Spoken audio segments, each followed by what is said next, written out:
For a gracious and comfortable retreat, we have to help each other.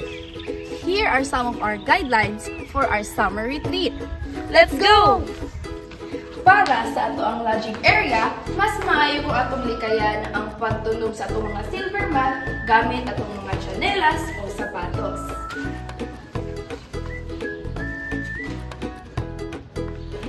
Para sa atong lodging, mas maayo nga i-check nato ang number nga naa sa ato ang name tag o i-identify kini sa mga numbers nga naa sa silver mat.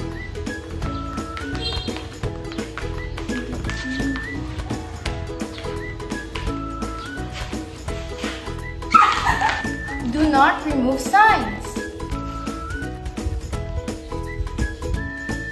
Brothers are not allowed to go inside the women's CR and sisters are not allowed to go to the men's CR. Uy, brother, di ka pwede mo sulod din ha. Women's CR man eh.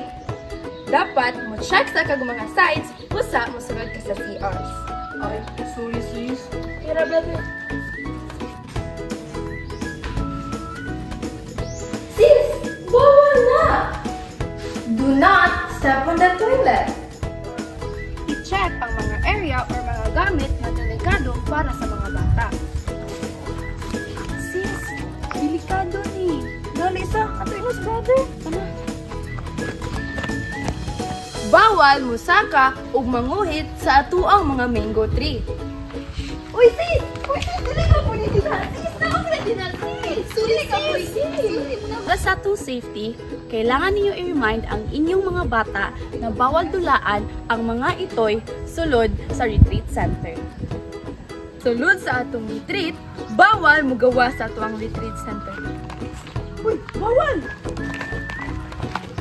Adunay na yung mga marshal na magbantay sa atuang safety.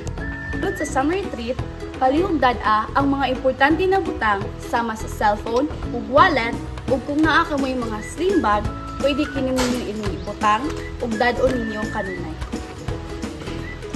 Sulod sa summer retreat, palihug, ayog, walaa ug isuot kanunay ato ang mga name cards para sa identification sa atong mga participants diri sa summer retreat. Para masigurado ang kalimpyo sa retreat center, di kaya nato ang paglabay sa atong mga basura bisan asa. Sis, bawal! Mas maayo na ang atong basura ilabay nato sa basurahan. Para sa pag-amping sa atong mga church vehicle, mas maayo na i-remind ninyo ang inyong mga bata na bawal istambayan ug dulaan sulod sa church vehicles. Hoy! Bawal diyo! Ay,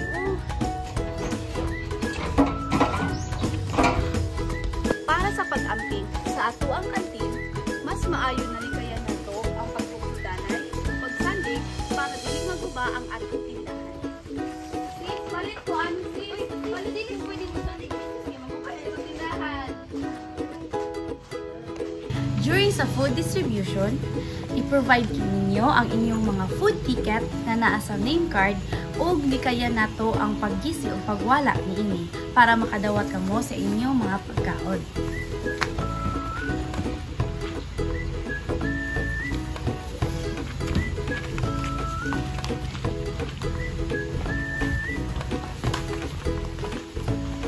Sister, bawal. One time ra. During sa food distribution, likayan nato ang pagdungag para makasigurado na ang tanan makakaon.